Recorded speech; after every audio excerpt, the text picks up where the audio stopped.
to you by Tascam and Amazon Studios.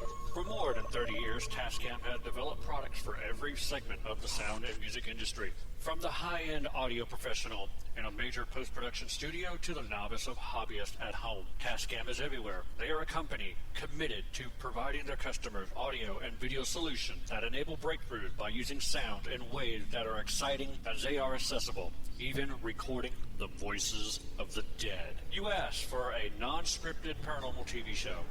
You begged for a non-staged paranormal TV show. You begged and you pleaded, and we have listened. We present to you Season 1 of The Paranormal Journey into the Unknown. It was released October 31st, 2017. In this series, we show you what it's like behind the scenes and conducting a real paranormal investigation. Join Gavin Kelly, Paula Purcell, and their special guests to seek out the existence of life after death by going to numerous haunted locations such as jails, hospitals, battlefields, and museums, collecting compelling evidence by means of video, photography, and EVPs.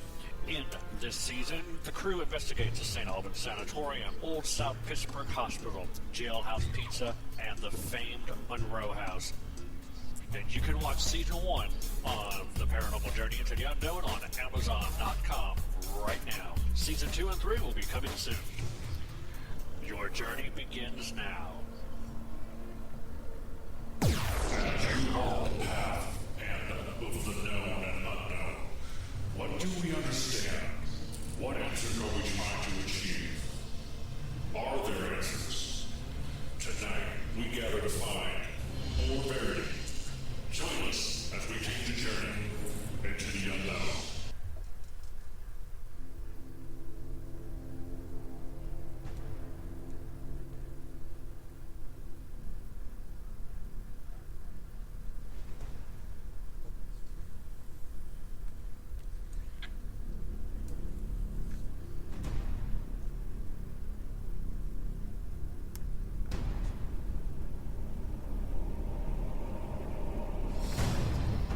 Hey, good evening, everyone, and welcome to the Phantasmic Journey Podcast.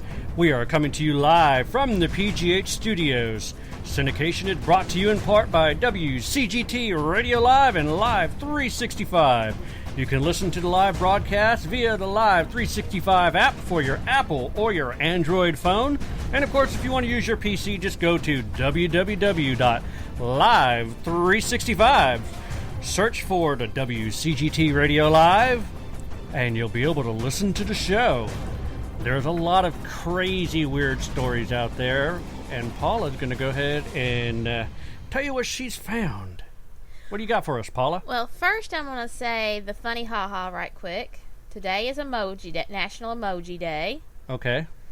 National Emoji Day, Today is a National Emoji Day, National Tattoo Day, which we don't have any. Thank God. But there's a very important event that happened on this day in 1955. Like what? Take a guess. I have no idea. That's what I asked you. It's in Anaheim, California. Disneyland? This is the first day that Disneyland opened, July 17th, 1955. Oh, wow. That's interesting. And the sad part of it is, they were not actually, it was a private party on the first day, so they were not ready for the public, technically speaking, to open for the July 17th. There was invitations of 500. Huh. Well, people counterfeited the passes, and it got overloaded. They weren't supplied for the thousands of people that showed up. And so the Mark Twain boat almost capsized because it went over capacity. Right. The lines got ridiculously long because they only had like 16 rides when Disneyland first opened. Oh, wow. Yeah, that's true. They and did. So it took them 3 years from the time they opened to their achieving point of getting decent rides and getting to a level that's halfway of what it is today. Yeah, we got a lot of rides now. I mean, a lot of rides. But yeah, it was pretty bad, and like I said, it recovered, and then now we've got the Disney World in Florida. But that was an interesting factor today. Was that today was the first day of Disneyland? We've been to Disneyland. You've been to Disneyland numerous times. Oh yeah, I've been to Disneyland so many times I can't count. And of course, we've been to Disney World for our honeymoon. Yep. And I'm gonna bring up my wacky, cracky story. And hopefully, we're gonna go to Disneyland in Paris in 2022. Yeah. Okay. Have you heard about the morgue employee that got cremated by mistake while taking a nap? Oops. This happened in Beaumont, Texas. An employee of a Jefferson County morgue died this morning after being accidentally cremated. According to the Beaumont Police Department, 48-year-old Henry Paul Johnson decided to take a nap on a stretcher after working for 16 hours straight. Oh, jeez. While he was sleeping, another employee mistook him for a corpse of a 52-year-old car accident victim and carried him to the crematorium. Whoops. Jenny Davis, one of the Henry Johnson's co-workers, said she heard him scream for about 15 seconds after the crematory was activated. At first, we didn't understand where the sound was coming from. When we realized what was happening, it was too late. We shut down the heating system, but he was already dead. Mrs. Davis claimed that the young co-worker who caused the accident was a new employee and had forgotten to check for the toe tag to make sure he had the right body. Oh, damn. The police has opened an investigation to determine the exact circumstances surrounding Mr. Johnson's death. Investigators have not ruled out the possibility of filing criminal charges against the employee who caused his death. The young man could possibly be accused of criminal negligence causing death. Okay, the next crazy story. Hairdresser arrested for making voodoo dolls from his customer's hair. Oh, Jesus.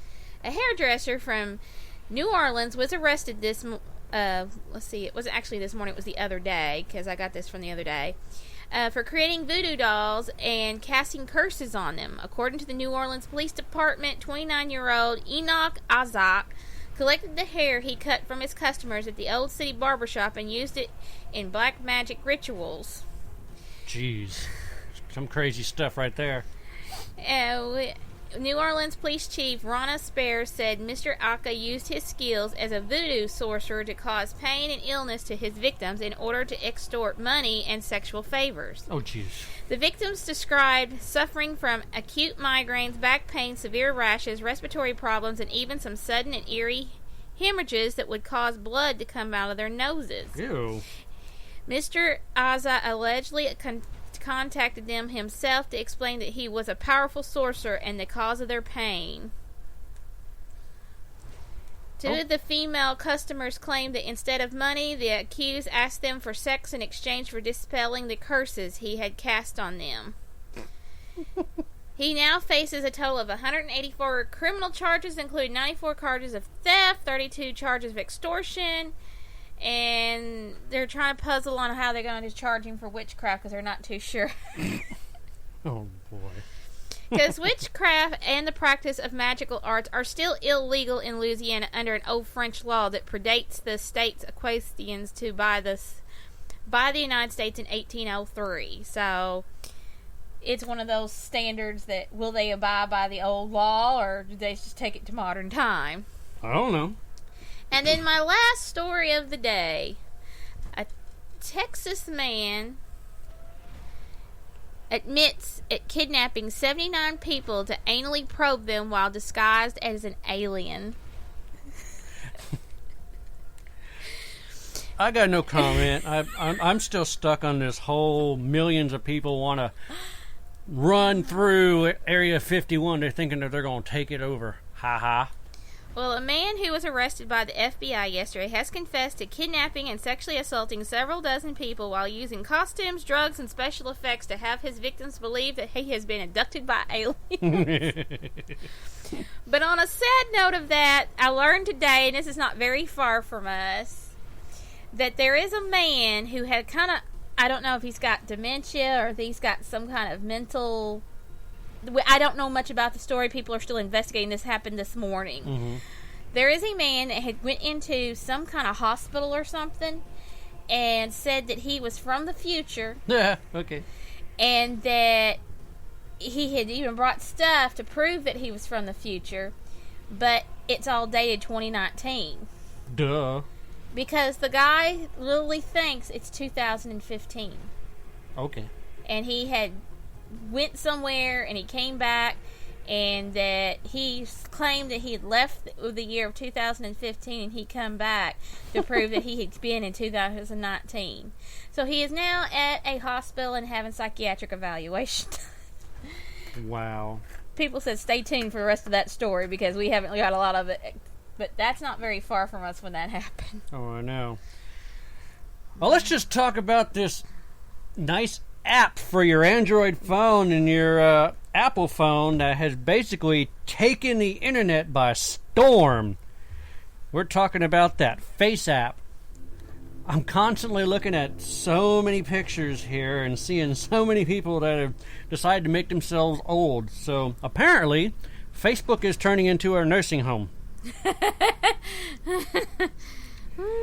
I just recently saw one where Bill Hartley put up Nick Groff and Elizabeth Saint, and he said, about time I brought the old folks out to ghost hunt. Oh, God. But our special guest tonight is born in Baltimore, Maryland, and is very proud of her roots. She's lived all over during those years before marrying the love of her life in 1984. After getting married, they moved to Kansas City, where they've lived ever since, growing their family. They now have 4 daughters, 2 grandchildren, and the 2 love to travel. And it seems that the paranormal experience is experienced at most of the places that they go. They have been tour guides for the infamous Sallie House in Atchison, Kansas. They are now volunteers for the beautiful McPike Mansion in Alton, Illinois. She currently works on paranormal projects, including her weekly radio show, The Paranormal Pride, and I am talking about our good friend Denise Pridemore. Let's bring her on. Denise, how are you doing this evening? Fine. How are you guys? Having fun listening to all these crazy, wacky news things, and also talking about that new app that's out, making everybody go to the senior citizen home. Well, I think that new app is probably helping the CIA with some facial recognition software. Yeah, that is true, but it's also taking away all the attention from the Area 51 storming. If anybody's been out there, which I have, they better bring lots of water, some place to go to the bathroom, some snacks, and maybe something to sleep in, because there's not a lot of hotels. That's true. I mean, because, what's on the edge of that? Goldfield, Tonopah. Let's go. There's a bed and breakfast in Goldfield. Oh, okay. And it sleeps maybe 4 people. Oh, jeez. And, yeah, that's it. Tonopah has the Clown Motel, the Mid-Spa, the Best Western, and a couple more, chain hotels. But you've got 96 miles from Beatty to Tonopah with no gas stations or gas or places to stop. So they better be prepared. I mean, that's just on the west side of it. Oh, geez. That's not counting what's on the east side. The east side, there's not squad over there either. Yeah. So good luck. And the fact that the weapons shoot 3,000 rounds a minute, I don't see that to be a problem. I think they can dodge the bullets. Yeah, yeah. They can't hit them all, right? That's what they're saying, but I think they can. Well, I mean, they're actually probably going to have machine guns mounted to Jeeps or something, Not armored probably. vehicles. Already do. There's a lot of people that go out there. I mean, you get within a certain distance, and they're already, getting you turned around and out of there. Oh, so, yeah. Yep. I mean, we've gotten close. I mean, I was telling somebody the other day, there's an Air Force base that, Ron was in the Air Force. Mm-hmm. We didn't know this Air Force base was on 95.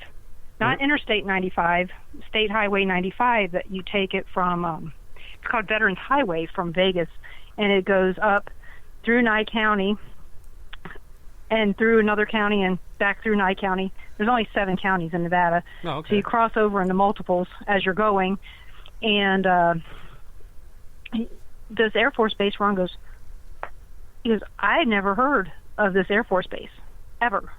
And we're driving by, and there's hardly anybody there, but it's kind of suspicious out there in the middle of nowhere. Right. but it's not part of Area 51, but it's on the edge of Area 51. Oh, that's and Area I think 52. it's kind of like a decoy. Yeah, it's Area 52. No, Area 52 is actually in Utah. There is an Area 52? Yes, there is, and there's also an Area 53. What? Okay, But someone I don't must know have where got Area bored. 53 is, but Area 52 is in Utah. Wow. Yeah. Someone must have got really bored. Hey, you know what? We got Area 51. Let's make an Area 52, and I'm going to throw a dart at the United States map, and we'll figure out which one it's going to be. Yeah. I read about it. I couldn't tell you anything about it that sounds really intelligent, but in Green River, Utah, there is some strange happenings there, but there's no Air Force base or anything like that. Huh. But when we were there, these people were telling us about Area 52. And we drove the north route to Vegas when, in 2017. Mm-hmm. And we stopped at we stopped at a Motel 6, and we ate at this real nice restaurant there. And these people were telling us all this UFO stuff. They have a road there called Area 51 Road, and they were telling us about Area 52, and so it's like, well, that's kind of interesting. But, you don't have any internet service for 120 miles, okay? Oh, geez. So it's like, it's not like I could research it right then. So I had Wi-Fi in the hotel, and then after that I had nothing. So it's like, I didn't have time. And, by the time I get to Vegas, everybody knows, by the time I get to Vegas, my mind's not on gambling, but on the granddaughter Right. and my daughter. So I don't care about any of this other stuff. So it just kind of makes you laugh. And so when you said that, it's like, well, there is an Area 52. I know it's in Utah, and I also saw a documentary on it, but like I said, I can't remember anything about it. It wasn't anything remarkable. But that may be something you might want to check out on the internet and find out about Area 52. Huh. So, Yeah, I was telling Paula that if we ever come out toward Nevada, we actually do want to hit the Goldfield Hotel. I am not stepping foot into no clown hotel. That just ain't going to happen. the Clown, hate to say this, I've been to the Clown Motel twice. It is not haunted. What is amazing about the place is that you pull into the parking lot, and to the right is this amazing graveyard. Yeah, massive The graveyard is amazing. And we went, of course, it snowed when we went in March. Mm-hmm. Yes, it snows in that part of Nevada. You're 7,000 feet up. So in Tonopah, it's colder than Vegas, even in the summertime. So a lot of these guys died in the mine explosion that's across the street. And so you see this graveyard, and graveyards in Nevada are strange anyway. So when you walk into a graveyard in any place else in the United States, you see these nicely kept grounds. Mm-hmm. Here you're going to find rocks with broken colored glass. Ooh. So around the grave are these nice rocks that are lining out the grave, and inside is broken glass where because it's brightly colored. They broke this glass and threw it in there to make it brightly colored to mark the gravesite. Huh. Because there's no grass, you can't grow anything all that lovely, and so that's what they do to decorate.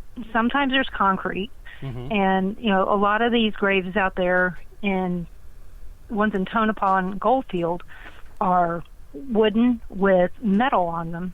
There's very few that are concrete, and so it's kind of neat to see that. Even the ones out by the Pioneer Saloon out in Good Springs are like that, and so I'm assuming from that a lot of these ghost towns are like that. We checked out Silverfield. I know, Goldfield, Silverfield. There's a lot of those. Silverfield is also another haunted ghost town in Nevada that doesn't get a whole lot of airplay, but it's just really neat when you go to these old ghost towns and you can see the history. I mean, Goldfield itself used to be a bustling town of, I don't even remember how many thousands of people, but after this huge fire burnt down most of the town, they were down to 1,500 people. Oh, wow. Overnight. And so the few buildings that are left, just think about that in itself. The few buildings that are left are amazing. And Virginia no longer does the tours at the Goldfield. It's a new lady. I have her name. Okay. I can't remember it off the top of my head, but I have it. And they charge $20, but you have to book it in advance because they only do so many tours at a time. And you can book the place. It's like $500 a night, which isn't bad. But again, you have to stay in Tonopah because there's no other place to stay, and you only get it till 3:00 in the morning. Oh, wow. So you have to stay somewhere. And like I said, there's no place to eat in Goldfield, so Burger King in Tonopah is it. But it's just, these are things that friends I know. My daughter just went to Tonopah for the first time. She's lived in Nevada for 6 years, and I told her, I said, call me before you go so I can give you these hints that you need to know before you go with a 3-year-old. But you can get in there right now. For a while there, you couldn't because Virginia couldn't get up the steps with her broken hips and her walker and all that other stuff. But the new lady, she's doing the tours, and she's got the place opened up, and it looks nice. It's a beautiful building. And if you go, you might as well check out the Mitzpah in Tonopah. It's haunted. It's beautiful. I mean, it's just an amazing building in itself. And this trip, though, when we go, we're taking the north route again, and I want to check out the Overland in it's a weird town. Ghost Adventures just did that other place. I forgot the name of that too, but the name of the town is it's Pinoche, Nevada. Yeah, that's it. So we want to go there because it's only an hour and a half out of our way from St. George, Utah. So I said I want to go, and Ron said okay. So hopefully we'll get to go.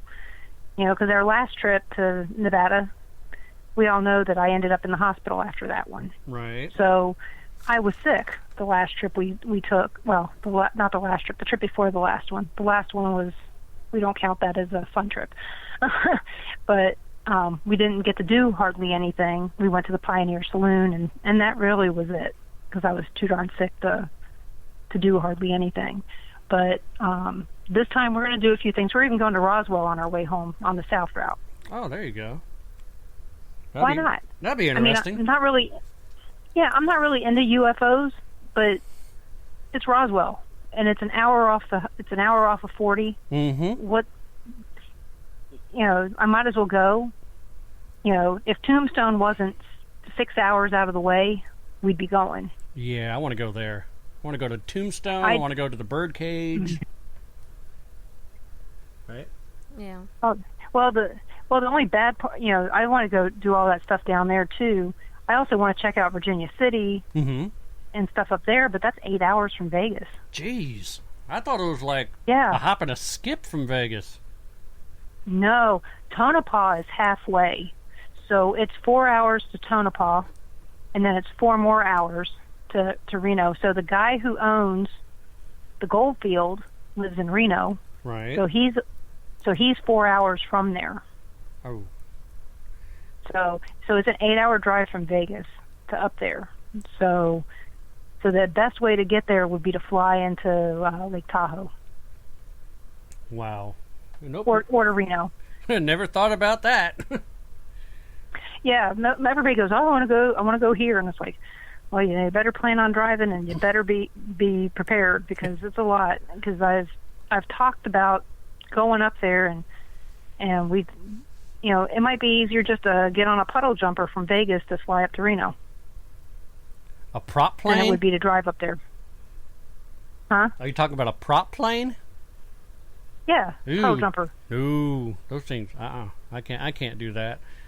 When they hit turbulence, the whole darn plane feels like it's going to fall apart. Well, ever since I flew the corporate jet, it's like I want to do that. I'd much rather do that than do the other stuff. Oh wow! Well, speaking of, I love flying that. Well, speaking of driving, we were at dinner earlier today, and we're talking about our routes for filming of Truth or Legends in your hometown. And we've got one where we're going all the way to Boston, Massachusetts. And Oh, that's a long way. yeah, it's about a 20-hour drive.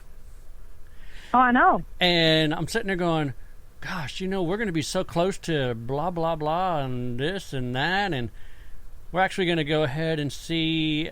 We're going to take an extra day while we're out there and make a trip over to Amityville to check out the house, which has now been changed. And Of course. take a trip over to the Lizzie Borden house. So, and also the Salem Witch Trials house. Since we are there, we might as well hit those places because, you might not get the opportunity to go back there again. You ought to check out the other Lizzie Borden house, the house that she lived in after. Is that the one that's like a couple blocks up? I think it's like on the other side of town. Oh, it's on another side of town. Right, because why would she stay on the same side of town where people are all talking about her? Oh, heck, I thought it was But like a couple blocks up from the original. I didn't know that. don't know exactly. Well, back then it might have been the other side of town. Okay. So, like I said, I've never been past New York City going north. Okay. I used to live in Paterson, New Jersey as a kid. And so as far as I had ever been was New York City on that's as far north as I've ever been on the East Coast. Okay. On the West Coast, I've been all the way to Seattle. Ah. And I checked out, like, the Pioneer Cafe, and that lady, Darcy, that owns that place is really nice. She gave me the keys and told me I could go anywhere I wanted. But they were kind of empty. It was Valentine's Day, and nobody else was there, and yeah, I was by myself. You kind of look pitiful when you're out on Valentine's Day by yourself in Seattle. But I was on a business trip, and But I treat every trip like it's my last time. Yeah. So like when I went to Denver for work, I would always do something paranormal. At least one night I was there. Mm-hmm. And when I go to Seattle, I did something paranormal every time I went to Kel's Irish Pub and checked that place out, and they'd let me go upstairs and check out where they used to make the coffins and crap where Ghost Adventures went. Oh, okay. So, yeah, I mean, all they're going to tell me is no. Yeah, exactly. So I just asked, and and back then it was all, there wasn't as many people going, I want to investigate this place. But a lone woman by herself, February 13th and February 14th, they're looking at me and going, oh, this poor woman, she's all by herself. How much harm can she do by herself, And but yeah, I treat every trip like that. I've met lots of people doing that, private tours of downtown Denver, haunted tour down there with Chris Moon's dad. Get told private secrets about people that they probably shouldn't tell. That I never told, but you know that about me. If you tell me something, it's not going anywhere. Yep. And it's just fun to be told, to be trusted like that. But it was fun walking around downtown Denver with this person, and my vice president of my company sent me on the tour. Huh. That's cool. Just because. So everybody at CenturyLink that I work with knows I do this, and that when I got sick a few years ago, they all sent me books because I couldn't go anywhere, couldn't do anything, so they sent me books, paranormal books, and that's cool. Things like that. So, well, that's where half of my paranormal library comes from, is people send me books. Yeah. So, and like I tell people, I'm like Paula. If you want to know something about some place and you want it to be factual, ask me. Don't go research stuff on the internet and expect it to be correct. Right. Right. Ask. Don't assume that, hey, it says 63,000 people died in this location. There's no, just because it's rumored that that's happened, and you find out, it's only been 8,300. Yeah, I know which one you're talking about too. You don't have to even name it. You know which one she's talking about? Right. Oh, okay. And I've never even been there. but yet I can research it and find out myself. Yeah. By researching, looking for facts, not looking for anecdotal evidence. So when I tell people I'm a fact enthusiast, I want to know facts. I don't want to know the BS that, like your show, you've got Truth and Legends. Mm-hmm. You guys are trying to get to the truth because the legends, as fun as the legends are, the truth is much more interesting to me. True. Yeah. So that's where the respect is going to come in. It's going to be for the truth. The legend just makes me go, oh, okay, whatever. So now if the legend turns out to be the truth, that's even more interesting. Yeah, well, that's what she was trying to go Yeah, for. because there is so many stories, and if you actually dissect every little story there is out there, each state alone can have between 2,500 to 3,000 stories, of possibly more, of different locations, different little things. I mean, haunted items, haunted locations, personal experiences, and you just gotta throw them in a pile and filter through them, with each one of them being a different case file. Mm-hmm. And which ones are actually worth the time? Yeah. Which ones can be proven and which ones can't. That's part of it. If it's always, I feel like this, I feel like this at this time. If you can't put any. You can't back it up with anything other than, this is how I feel. I don't think that you're going to get any fact Right. to go with that. And I know that that's beyond what some people believe. I think you have to have multiple things to prove that. Yes, I get feelings all the time that something's paranormal, but unless I see something to go along with it or somebody else can back me up, I'm not going to tell you, hey, this Walmart's haunted just because I felt this cold spot. Right. But when I was walking down the aisle, my daughter saw the bread come flying out at me. So there's at least something else. But why is that happening? Is it something that's with me, or is it something that's at that Walmart that's haunting? And I'm sorry, Walmart comes up a lot, so I'm there a lot. Oh, but, sure we. Sure we. But again, is this a spirit that's following me, or is it one that's with somebody at Walmart that just wants to speak up? I'm not going to go walking up to somebody and say, "Hey, do you have a spirit that hates bread?"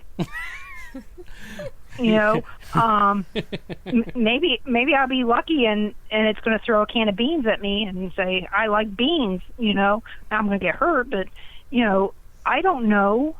But unless I have somebody to collaborate it could have best been the bread sliding off the shelf. Yeah.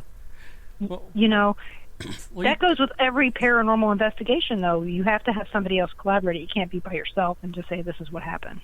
Of course, and then if something does happen that's extraordinary, it's going to go to the, oh, yeah, well, sure it did. You got proof?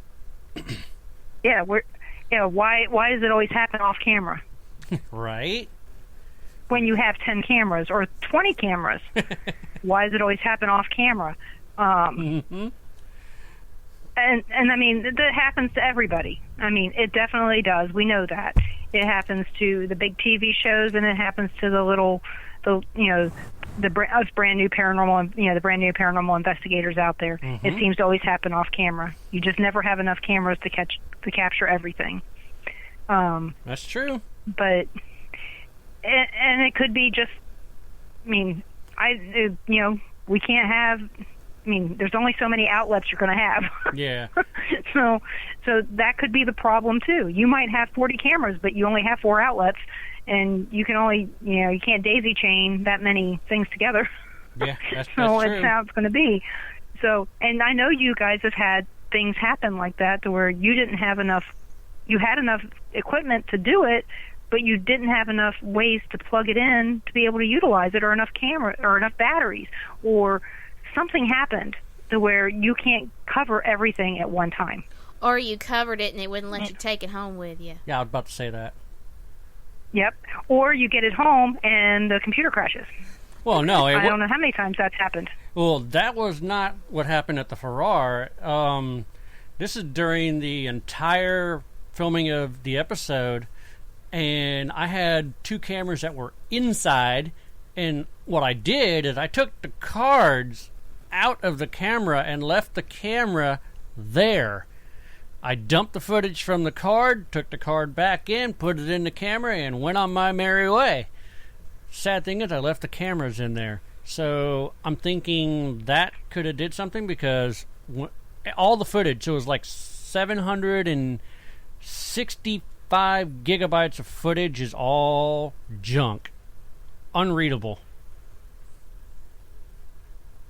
Yeah, but didn't you have a whole bunch of stuff happen to your computer one time? I've had my hard drive crash. Oh, yeah. I knew you had that. Because I knew, and then you get really upset because you don't have it backed up anywhere, or you did have it backed up somewhere. And that crashed, it doesn't come back the way you want it. Yeah. Well, that's the thing. When you back stuff up, it doesn't quite go together like it's supposed to. A video gets spread into different sectors on a hard drive. Right. And when you try to restore it, it grabs all that and puts it together. Well, sometimes it tries to put it all together and screws it completely up. Yeah, I've gone through that too. Yeah, you got gobbledygook video and trying to figure out how do I fix this. So, I mean, sometimes the stuff that you guys go through after is more dramatic than some of the stuff that you guys go through at the investigation. Well, that's true. I mean, but I didn't really expect what was going to happen at the Ferrara. See, I naturally assumed I'm dumping the stuff, I'm putting it in folders, I'm titling everything, and I'm like, okay, that's for the gymnasium, that's for the boiler room. I mean, I'm sorting it all out nice and neat. And then when I get home, and I'm like, what the heck? What's going on? Yeah, you were prepared. Oh, yeah. I was. And then I was pissed. I bet. And I tried. And when did you guys do Ferrara? Oh, God, when did we do Ferrara? August of last year. August of last year, yeah. We were hot, too, then. Oh, yeah. The only thing I got to walk out of there with, because I took it out of there and left it at base camp throughout the entire investigation, with my digital recorder. And we walked out of there with the basketball game playing in the gymnasium. So, to this day, everybody is flabbergasted when they listen to that. Because they're just like, I can hear the slamming of the headboard. I can hear the squeaking of the sneakers. I can hear the announcer. I'm like, well, here's something that you kind of not really putting 2 and 2 together. You hear all this going on, but there's no cheering whatsoever. But the room is full of people. And then you hear the pep band start playing. Once again, no cheering whatsoever. You can hear the buzzer. You can hear the announcer. No cheering. Running up and down the bleachers, squeaking back and forth. And how I know that this was actually going on is because we put the Eddy on one side of the court and then a Phantom Vibe on the other side. So that's 2 geophones working, plastered to the floor. And you're watching all the dots go from 1 all the way to 10 on one side of the court. And then they diminish, and then you see them light up on the other side of the court. So I know they're going back and forth. I videoed that. I watched that. We were just totally in awe. I'm like, I wish there was some way we could see these people playing. I had the camera going one direction, the other camera going the other way. I mean, we were actually recording and filming the basketball game. There was really nothing there, but the idealism, we were actually filming the basketball game. And, of course, we got nothing. We've never been up there. Oh, wow. You got to go up there. It's pretty cool. It's an interesting place. Well, at one point, they told us, since I work for CenturyLink and I'm management, they go, hey, you're not allowed to take vacation from this time of year to this time of year in case there's a strike. Because you'll have to go and you'll have to be a broadband technician in Ames, Iowa. Oh, there you go. Really? Really? I'll have to do that. That'll be good. People won't be having service. That'll be fun. I just kind of laugh because I'm data and automation and things like that. Mm-hmm. I tell you how they're spending their money, and I tell them how their projects are going and things like that. I don't usually plug crap in and try to fix stuff. I mean, when I fix stuff, mine's more logic, not hands-on. Oh, wow. And so I kind of laughed, and they sent me through all the training and all that, and they go, so you're going to be going up here at this time? And I'm like, okay. So I researched the area and found out, hey, for our schoolhouse is only about 10 miles from there. I said, so that means on one of those Sundays that I'm off, because they said you'll be working 6 days a week, 12 hours a day, and you have to do your other job along with this. Right. So not only are you going to do this, you have to do your other job. And they're like, oh, well, great. So I said, well, that means on Sundays I'll have some time. I'll go check out for our schoolhouse. Well, it ended up happening that never didn't happen. And so then 3 years ago they said, oh, no, you're going to be in Omaha. This next time I was going to be a central office tech in Omaha. I was like, well, again, nobody's going to have service. Right. So now they just informed us March this year coming up. I'm going to be doing something should there be a strike in March. So it'll be interesting to find out what I'm going to be doing this time. So well, you do know. Pray CenturyLink doesn't have a strike, because there's going to be somebody in the Midwest that's not going to have telephone service. Well, you do know, I think about an hour or maybe 2 hours away from the Ferrara, it's a squirrel cage jail. Actually, the squirrel cage jail there's one right there in Council Bluffs, and it's right there in Omaha. I mean, Omaha's just right across the river. Oh, so it's in Nebraska. You go down the road a little ways, you've got Malvern, and you've got the Villisca Axe Murder House, and so all that's right there. Because you remember, I just live right down 29. Yeah. So, and I've been, you've investigated Malvern. We've been there 3 times. And we, in fact, we were in Malvern Manor for like 5 minutes, and Josh, we were the first people that Josh was able to tell that wasn't involved in the filming that they had filmed there for Paranormal Lockdown. He was finally able to release it. It was getting ready to come out. And we're sitting there talking, just me, Ron, and him, and I go, where can I go change? So I go into the office, which is now an office that's actually locked up. Right. I go in there to change, and this long drill bit that's about 4.5 inches long comes flying off the shelf and hits me in the back. Oh, wow. And, of course, I don't have a shirt on, so it goes straight down my back. Huh. Okay, so everybody's arriving. I'm trying to pull my shirt on because I need to get the hell out of there because this hurts, And I come walking out, and a cousin that I hadn't seen since she was 12 years old, so I probably hadn't seen her in like 15 years, okay, who lived down the road. I invited her, and I didn't even know what she looked like, okay. I come running out, and I go, Ron, look at this. And he goes, what? And I go, this was thrown at me, and look at my back, and there's blood running down my back. Ooh. And Josh goes, crap. He goes, this stuff wasn't happening before Paranormal Lockdown. Oh, wow. Okay. So the next time we came was, let's see, when did you guys came in the summer, right? Yeah, it was August of last year. God, everything's in August. We're talking about Malvern Let's see, Manor. Well, it was like... And when you guys... It wasn't August last year. When did you guys go to Malvern? Oh, Malvern Manor. That's what I said, Malvern. It was cold. It was cold, so that means you guys went the other time. February. Okay, Yeah. so the next time so we went the week after you. Yeah, you did. I left a magazine for you, and you picked it up. Yep. And I got attacked that time as well. Oh, jeez. And I got scratched then. The last time we went, every time we went, it snowed. Every time. Oh, there was no snow there. The good news is for us, when we went in July, it didn't snow, but it was 110. Oh, jeez. But we were praying for snow. Right? Because that attic is hot as heck in the summertime.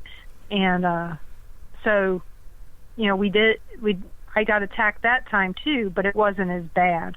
And so Malvern Manor is an interesting place, but for me now, I can't go there unless I have a mask.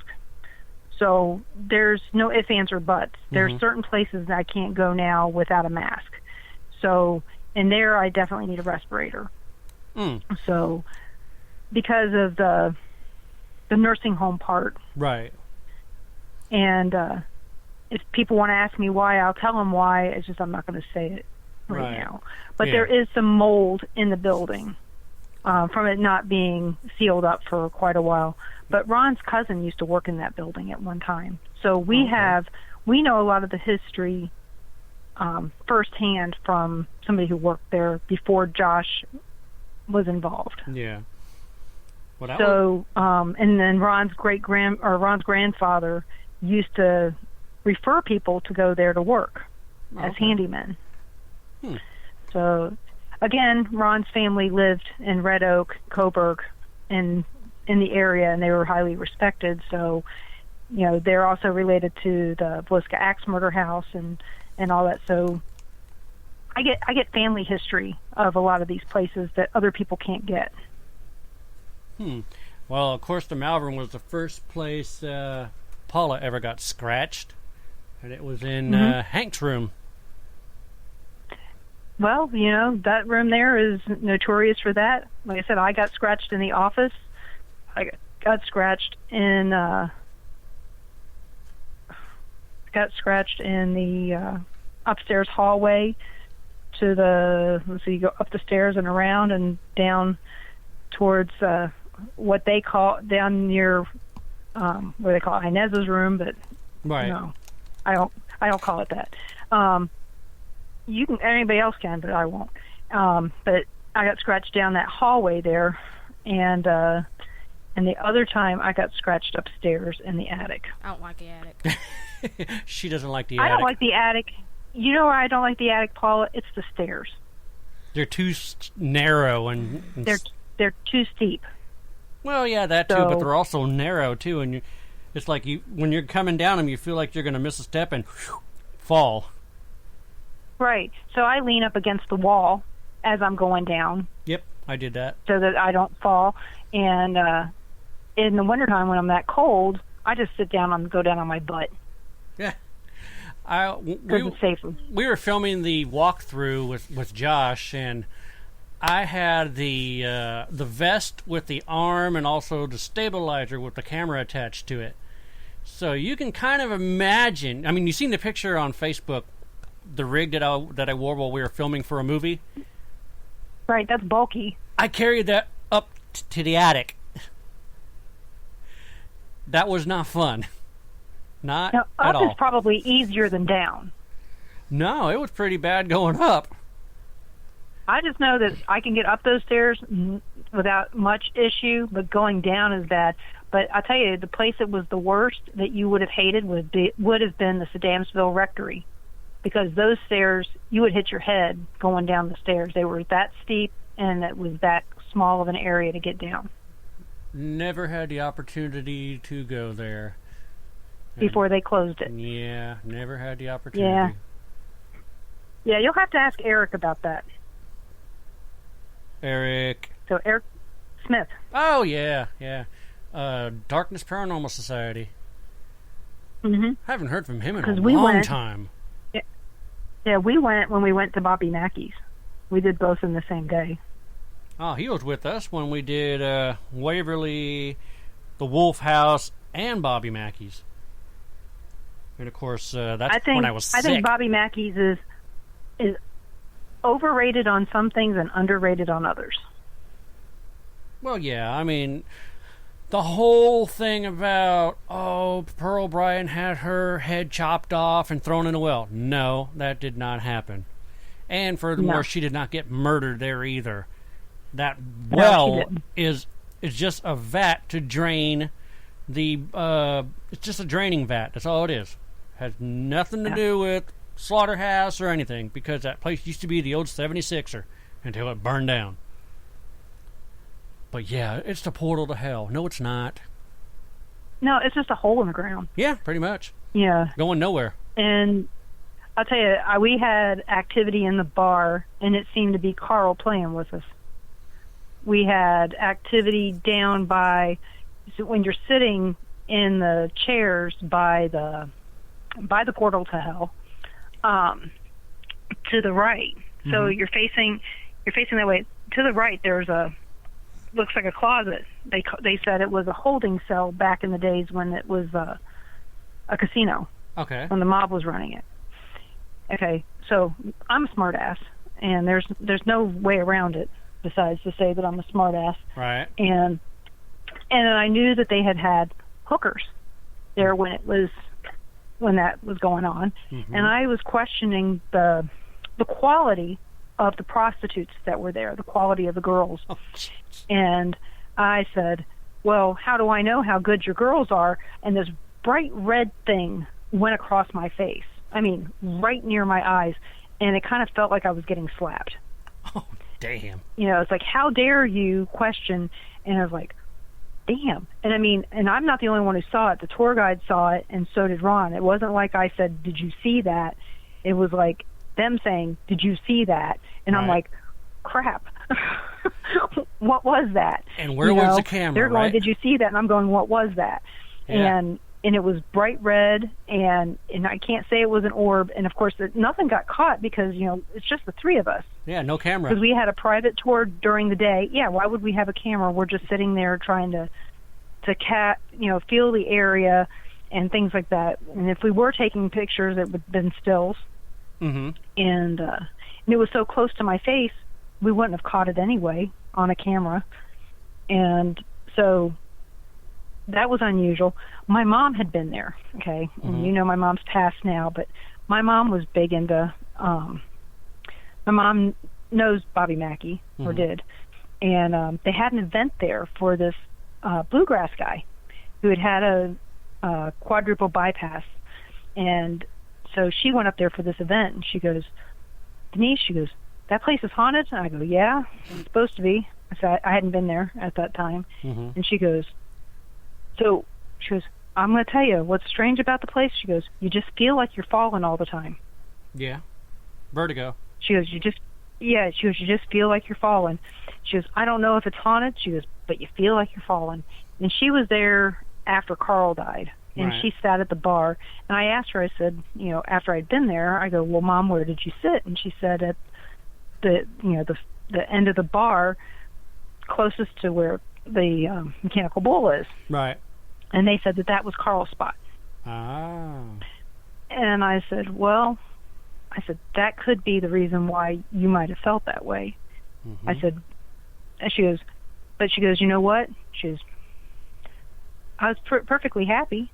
She goes, the whole time. My mom doesn't drink. My mom's a Pepsi drinker. That was all she drank. It was coffee or Pepsi. She drank half a glass of water once a week with her medicine. That was it. So, and Carl, you know, in the end, wasn't a drinker. Right. You know, he was sober.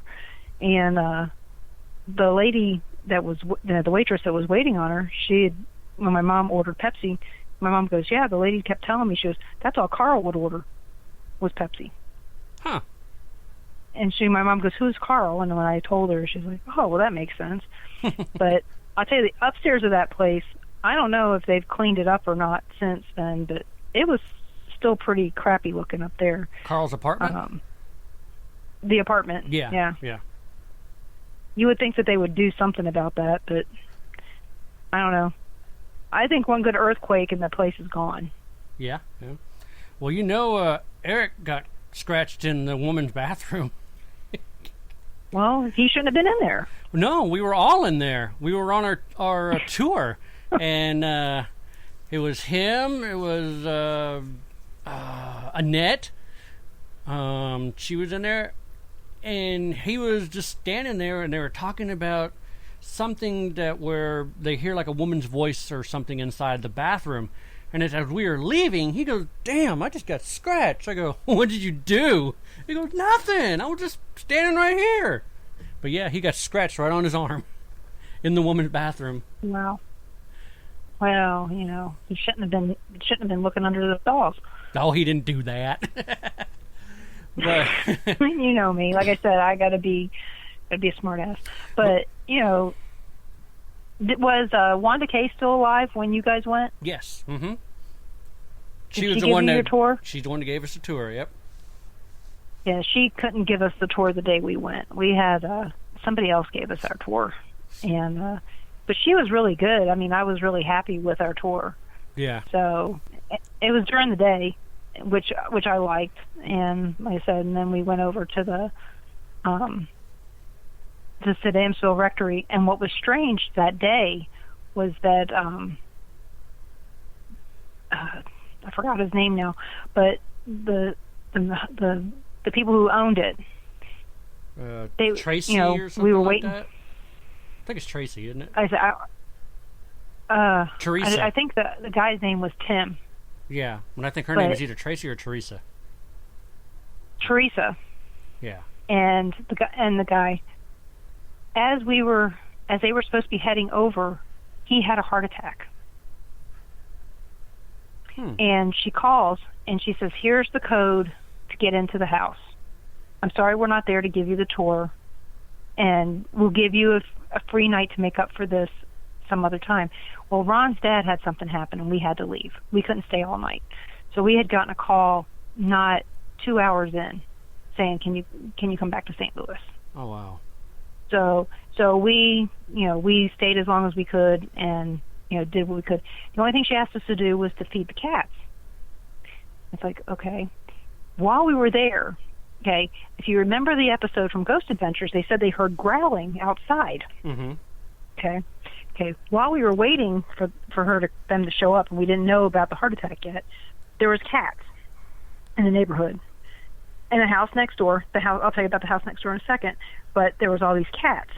And, so they were feeding all these neighborhood cats. Oh, jeez.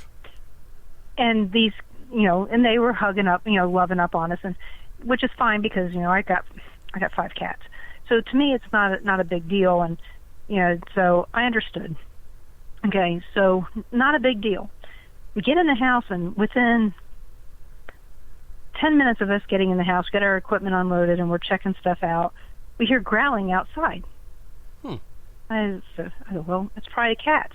No, we pull back the curtain, and there's 2 raccoons eating all the cat food. Oh, jeez. Growling.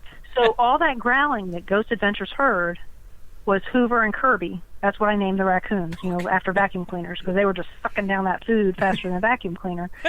So by the time we left, Hoover and Kirby had sucked down all the cat food that they had put out there for those cats. And all they did was growl and knock shit around for like 20 minutes. So we, of course, once we knew they were raccoons, we went all the way upstairs so we didn't have to hear them. But it was just interesting that Ghost Adventures, more than likely, they looked outside and saw that they were raccoons and just went with, "Oh my God, there's growling. Must be something evil here." Demon! Oh. Oh, yeah. So, yeah, somebody had to say it. And if it was ghost hunters, we got to do the flashlight trick. That's another problem. But a lot of them are doing the flashlight trick all of a sudden. Do you notice that? Yes, and it irritates the life out of me. I mean, here's the thing. If you're going to do the flashlight trick, make sure it's a mag light where you cannot unscrew the top. There's nothing there to unscrew, and the only way to turn a flashlight on is a push button on the bottom. You do that, oh yeah, I'm a believer. Yeah. Give me one of those big floating flashlights where they have to shove that button down there really hard. Well, I've had mine actually do that. I have a mag light where you push the button on the bottom, and we did an event over at the Riverview Mansion in Metropolis, Illinois. I had teenagers that were sitting in front of me on like the couch that basically overlooks the Ohio River on the second floor. And I said, I normally don't do this, but try to make a believer out of me. I'm going to put this flashlight on the ground, and if you're in here, turn that flashlight on. All you got to do is push that button on the bottom. That's it. And one of the guys was like, yeah, that's that one where you unscrew it. And I went ahead and picked it up and looked, and I gave it to him. I go, go ahead and unscrew the top. He goes, you can't. I said, exactly. You go, you can't unscrew anything on here. And once, basically the way it is, the battery goes dead, you throw it away. Because you can't open it. You can't put a battery in it. So, well, I was like, I'll tell you, to be honest, I tried, the flashlight trick in the beginning, and I thought, oh, this is so neat. It really works. And then I was like, yeah, it's science. I started timing it and found out, no, it will do this periodically, and eventually it gets into a rhythm. And Ron goes, I'm going to tell you exactly why it doesn't work. He's an electronics technician. He explained to me why it wouldn't work. And, like I said, we did it maybe 2 times, and then it's like, no, this is bullshit. Yeah. And then that's why we tell everybody that's why it's called a trick. Yeah. But I went ahead and put it on down. I said, go ahead and make a believer out of me. I said, if you're here, turn that flashlight on. And I could hear some of the teenagers going, like 2 of the girls said, if that thing goes, if flash turns on, I'm going to make my own door. And sure enough, the thing went, Zhoof. And I'm like, okay, you're here. And the 2 girls were like, eek. I'm like, don't make your own door. But yeah, that flashlight actually went on. I was impressed. That's the only way I'll ever do the flashlight trick, is there's no unscrewing whatsoever. It is just straight up push the bottom on the button on the bottom of the flashlight. But we are currently at the top of the hour, so I hope everybody is enjoying listening to Denise as we dig into some of her investigation, places she's been, and we're going to take a brief moment here to bring in our commercials, and we will be right back after these messages. Keyboard Cat, Hamilton the Pug, and Toast Meets World. These are some of the internet's most beloved pets, and they all have one thing in common. Their stories started in a shelter. Start your story. Adopt a dog or cat today. Visit theshelterpetproject.org to find a pet near you. Training that pet to play the keyboard, that's optional. Start a story. Adopt a shelter or rescue pet today. Brought to you by Maddie's Fund, the Humane Society of the United States, and the Ad Council. Okay, what are you wearing right now? Nothing. That's right. So mommy's going to teach you how to dress yourself. Underwear always comes first, name tag at the back, then pants, then shirt. Get the first button in the right hole or you have to start all over. Socks going first, then shoes, right on right, left on left. With shoelaces, just take the ends, cross them over, switch the loops, the rabbit goes down the hole, pull tight, and you're left with bunny ears. Got it? Why are your pants on your head? Most parenting's hard to do in just 2 minutes. But 2 minutes twice a day making sure they brush their teeth is easier, and it could help save them from a lifetime of tooth pain. Visit 2min2x.org to find out more. A message from the Partnership for Healthy Mouths, Healthy Lives, and the Ad Council. How's it going? I'm having a stroke. Are you going to shake my hand? I'm having a stroke. Wow, you're not even moving your arm. I'm having a stroke. When someone is having a stroke, they may not be able to say it with words, but their body language will tell you loud and clear. Look for FAST. F, face drooping. A, arm weakness. S, speech difficulty. T, time to call 911 immediately. Know the sudden signs. Spot a stroke fast. Visit strokeassociation.org. Brought to you by the American Stroke Association and the Ad Council. The storks are bringing me a baby brother. We can do this together. All right, let's go. Storks know how to keep kids safe. Do you? What? Oh my gosh, you don't know. I know. You don't? Oh man, you laugh when you're uncomfortable. No. Making sure your child is in the right car seat is one of the steps to safer travel. I will rock this. You will rock this. To know for sure that your child is in the right car seat for their age and size, visit safercar.gov/the right seat. Cool. Very cool. Brought to you by the National Highway Traffic Safety Administration and the Ad Council.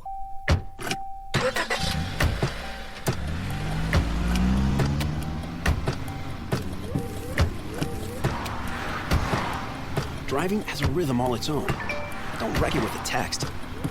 Before you get behind the wheel, silence your phone. Or better yet, designate a texter. For more text-free driving tips, visit stoptextstoprex.org. Brought to you by the Ad Council and the National Highway Traffic Safety Administration. Welcome to Calvin's Barbershop. You all got to see this. I don't even want to know what you're looking at on that phone. Well, you should. I was learning about the dangers of high blood pressure and that we need to get ours checked regularly. High blood pressure can increase the risk of heart attack or stroke, but this text program can help keep it at a healthy range. Just text barbershop to 97779 to sign up. I'll get right on it as soon as I'm done with this baby panda video. Text barbershop to 97779. A message from the American Heart Association and the Ad Council. In the small town of Elmira, New York, a boy was born into an all-American family. The odds of him achieving his dream in the fashion industry? 1 in 23 million. The odds of having a child diagnosed with autism? 1 in 68.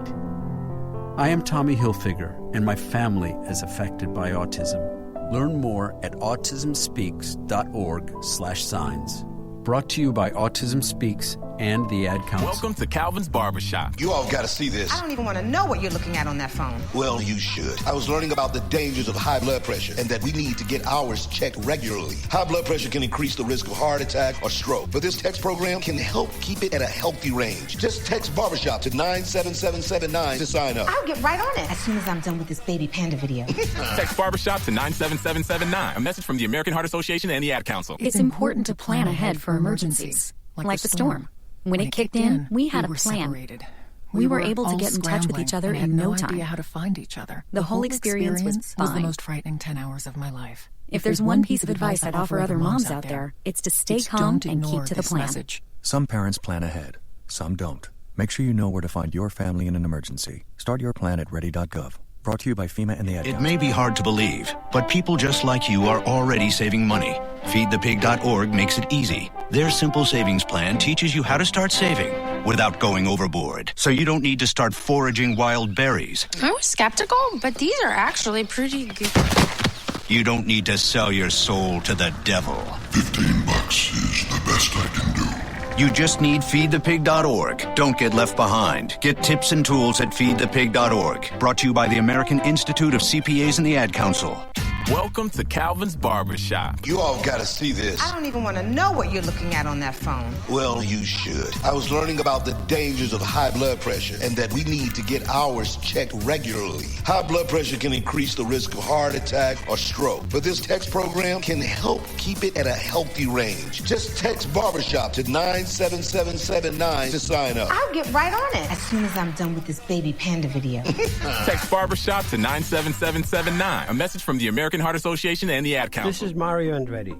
You know me as a race car driver, but I'm also a Meals on Wheels volunteer. I've raced against the sport's biggest personalities, but I've never met more vibrant, amazing people than the seniors served by Meals on Wheels. You can make a difference by dropping off a hot meal and saying a quick hello. So, America, let's do lunch. Volunteer your lunch break at americaletsdolunch.org. This message brought to you by Meals on Wheels America and the Ad Council. People been saying to your friend, get a different face, and posting on their feed, they're super ugly. The things they say to them online are cruel and they're not true. So tell your friend, I'll stand up for you. Don't worry, I know what to do. Know someone being bullied online? You can be a witness and make a difference by letting the world know it isn't cool and by letting your friend know you care. Learn more at eyewitnessbullying.org. Brought to you by the Ad Council. Phantasmic Journey Podcast is brought to you by Tascam and Amazon Studios. For more than 30 years, Tascam has developed products for every segment of the sound and music industry. From the high-end audio professional in a major post-production studio to the novice of hobbyist at home, Tascam is everywhere. They are a company committed to providing their customers audio and video solutions that enable breakthroughs by using sound in ways that are exciting as they are accessible, even recording the voices of the dead. You asked for a non-scripted paranormal TV show.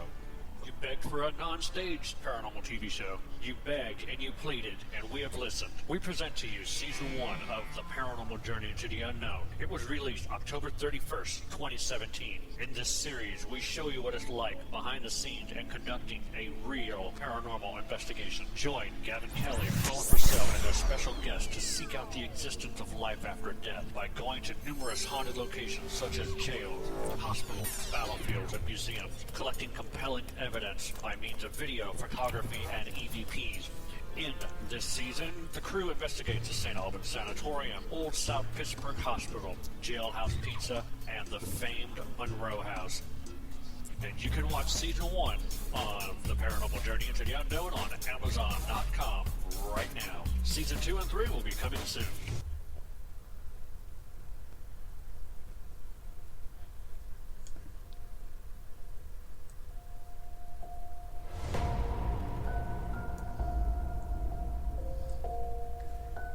And welcome back, everybody, to the Phantasmic Journey Podcast.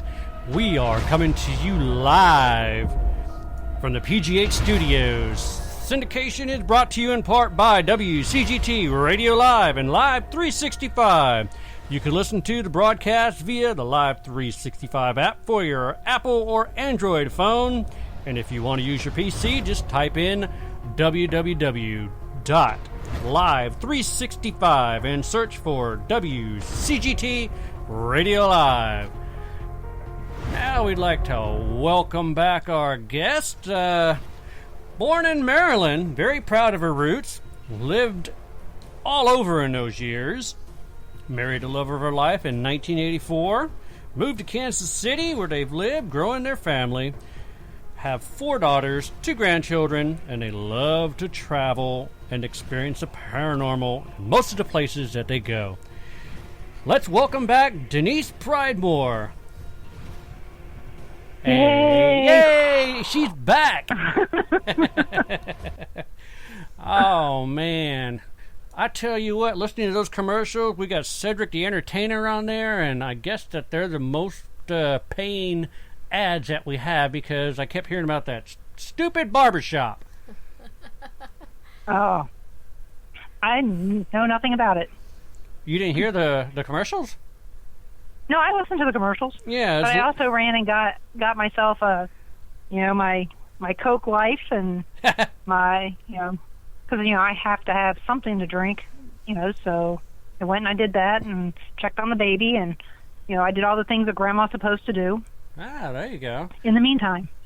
So thank God for cell phones, you can run around the house and do all kinds of stuff at the same time and keep up with what else is going on. So I even checked on stuff for Spook Show so that I could make sure that I could tell you guys everything I needed to tell you guys about Spook Show that's coming up on August 17th.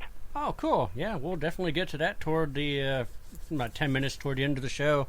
We'll let you have the entire floor, and you can tell everybody where they can find you and this and that. And while we're on the subject of finding you and talking about this and that, let's talk about a place that we want to go, but we're not really sure due to the fact that it has been cleansed and there's nothing there.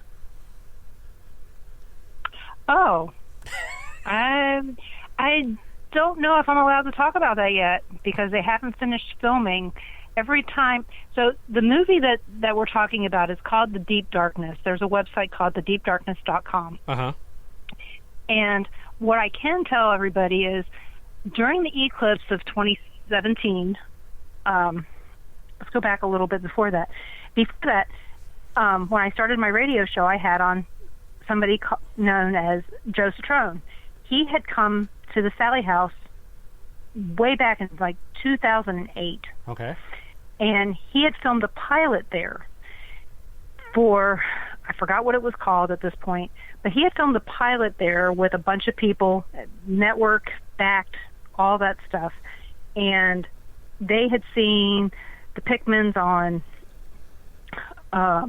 sightings and on a haunting and all that, and said, this is something, that we have to check, we have to help these people out. Right. They were going in on the Christian side of stuff. They wanted to do what Paranormal State was doing at the time, going in and clearing out evil spirits, but they were looking for demonic.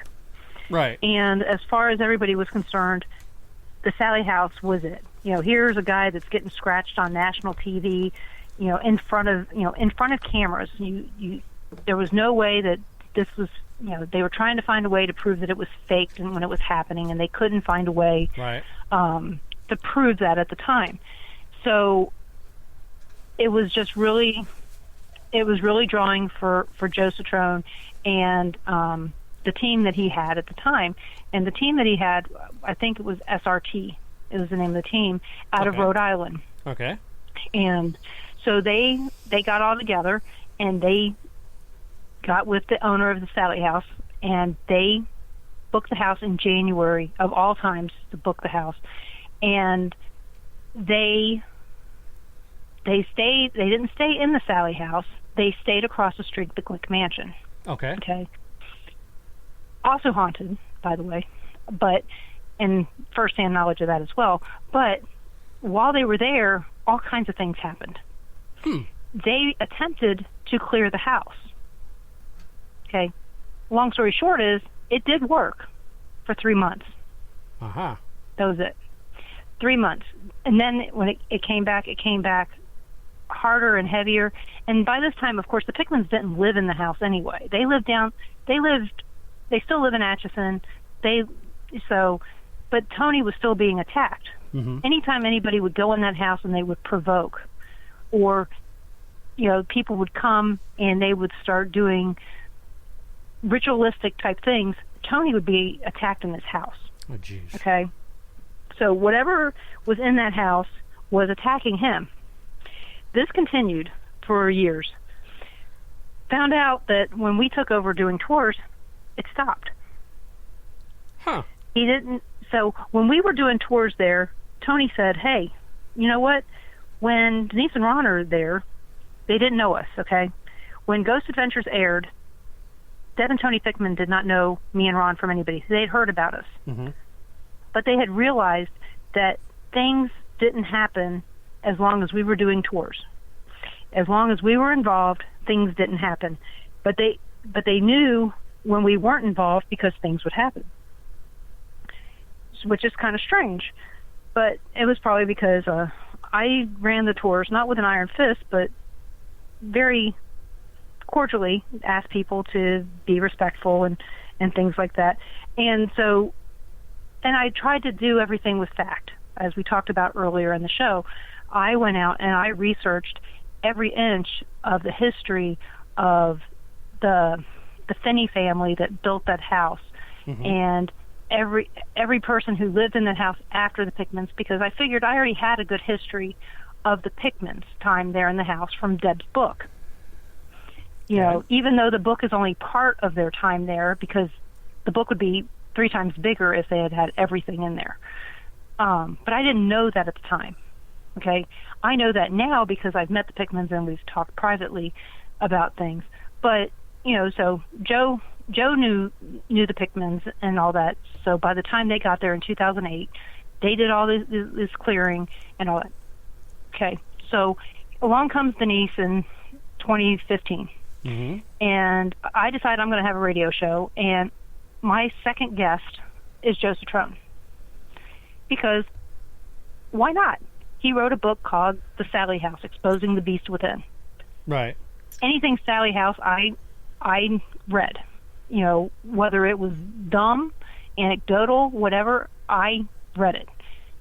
So his book is very good. So if you want to check out his book, like I said, it's called The Sallie House, Exposing the Beast Within. I think I have that one. It's out of print. Yeah, it's out of print, so it's hard to get. And it's a very good book, and it's very factual, and it talks about all the stuff that they did to try to get rid of the spirit.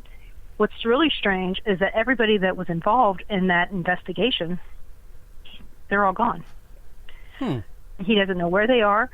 It broke up all their relationships with their families, with their friendships, everything. That house came between all the relationships these people had. That pilot never aired. That pilot has never been seen. Oh, wow. The teaser's been seen, but the pilot's never been seen. Okay. So when I talked to him on the phone, that first show, he goes, Denise, I'm telling you now, I will never go back into that house. Never.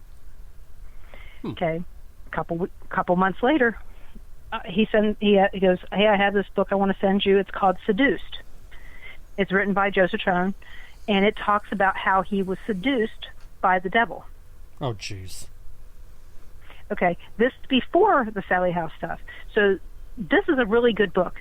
So if you really want to get into the mind of a person who gets seduced by the devil, why would you go this route? Okay, This is important to know about why they would film this movie. He was on the side of the devil. He was getting everything he wanted. If he wanted sexual favors from someone, he knew how to get them. If he wanted drugs, he knew how to get them. If he wanted money, cars, anything, he got them. Sounds like until Reaper. He ended up in jail. Sounds like Reaper. Yeah, so he ended up in jail. And in jail, what does everybody find when they're in jail? More convicts. God is always found, it seems like, in the emergency room or in jail. Yeah. He found God through a guard there and changed his life. And he's never gone back. Okay. So after I interviewed him about Seduced, he goes, Denise, I want to talk to you about this. He goes, I want to come back to Atchison with a film crew, and I want you to give me the tour. I want you to tell me what's factual and what's not about the place. He goes, you have nothing to lose, right? And I go, no, I have nothing to lose. I don't live there. I have nothing to gain. I have nothing to lose. And he goes, when I get the film crew together, I'll call you. 3 years later. Jeez, no, 3 years 2.5 years later. I get the phone call. Okay, here I am. He sends me a message, asks me if I know anybody who can film, and I send him some names. And I was like, it's never going to happen. Mm-hmm. Okay, he's in Rhode Island, so he calls me in February of 2017, and he said, and I'm actually looking for a washing machine because my washing machine died. So I'm in Paola, Kansas, and home of, okay, the strange thing about Paola, Kansas is home of the murders that happened 4 days before the Villisca Axe murders. Still unsolved as well, done by the same guy. So I'm over there in Paola, and I'm actually in a hurry, but I sit there in my car in a parking lot for 2.5 hours on my cell phone talking to them about movie plans for the Deep Darkness. Mm-hmm. And he goes, I want to do it on this day. And I'm going, that day sounds familiar for some reason. And it happened to be the day of the total eclipse in Atchison, Kansas. Okay. Okay, so everybody knows that the eclipse went across all these places. All the rooms are booked.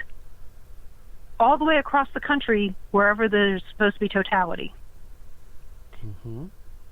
Okay, so here I am going, shit. How in the hell? And he goes, I want you to be our liaison with the Atchison Chamber of Commerce and this and that. And it's like, okay, I'll do what I can do. So I found him somebody that can get him a place to stay. I found him all this other stuff. They tell me, we are going to clear the Sallie House. And I was like, okay. It's like, it's been tried. I'm not worried. It's like, go for it. If you can do it, do it. I think it's a good idea. Exactly. I mean, how many times has it been tried? Right? Mm-hmm. It's in a town with Benedictine College. And, there's, you've got all these Catholics there that have probably tried before. What in the hell is, why hasn't it been cleared before anyway? But then after I did a bunch of research of, in the past, I knew that it's been tried over and over again by many, many people, and it's just never taken. Right. And if it did take, it only lasted for about 3 months, and it came back meaner and madder than ever. So I was like, okay, whatever. I just didn't take it that serious. But you understand why. Everybody says that they want to get rid of a demon in some place, right? Right. And there's nothing in the paperwork that says that you can't when you rent the place. Exactly. There's nothing in it that says that. So I'm like, okay, I'll be your liaison, in total disbelief. And so I did all the stuff that they asked me for. I got them interviewees all across town. The McIntyre Villa, which I know you've been seeing that all over the place. Now the Ghost Hunts USA and some other places have investigated there. And Ghost Adventures even had it on their stuff. It's on at 13th and Kansas, and it's really a neat place. Is it haunted demonically? No. Is it haunted? Yes. It's really neat. It's a really neat building. I really like McIntyre Villa. And I got them to talk to the past owners. The new owners bought it since then. It was for sale at the time. I got them to talk to all these people who own haunted locations around Atchison. And guess what? They wanted to come back last year to do a post-mortem. How's everything since the clearing? And nobody in town will talk to them.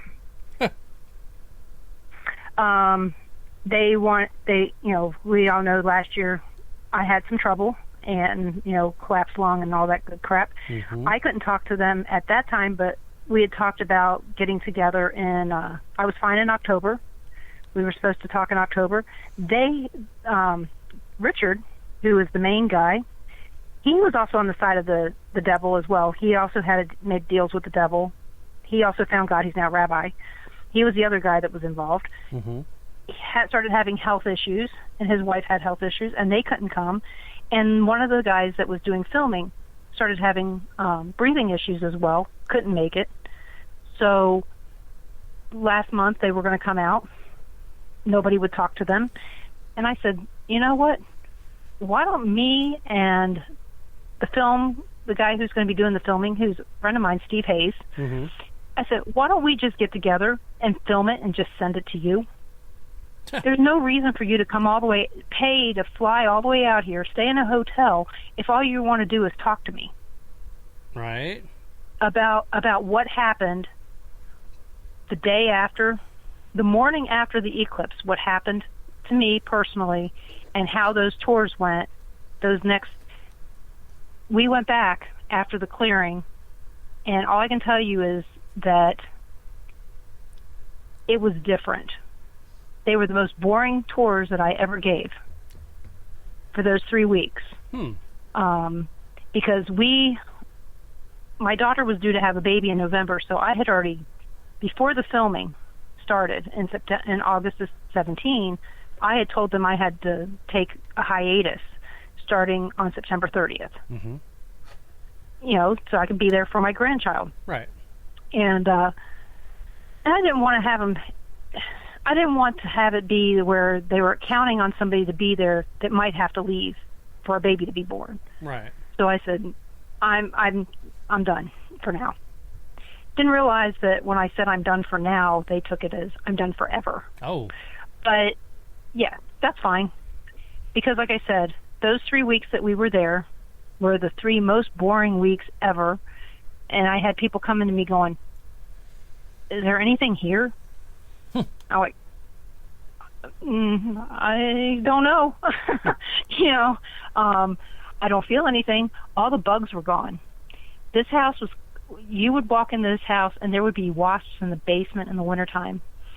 We would go through 3 or 4 cans of wasp killer every time we were in there in the summertime, and probably 2 at a time in the winter. There were flies everywhere. There were beetles in the house, even in the wintertime. There were no bugs. There is a musty smell in the house. There was no musty smell. It was just totally different house. A brand new house. When we walked in. Yeah. Right. It just felt different. And so like I said, there is more to this story. I just don't know how much I can share until the filming is done on the Deep Darkness. And so that's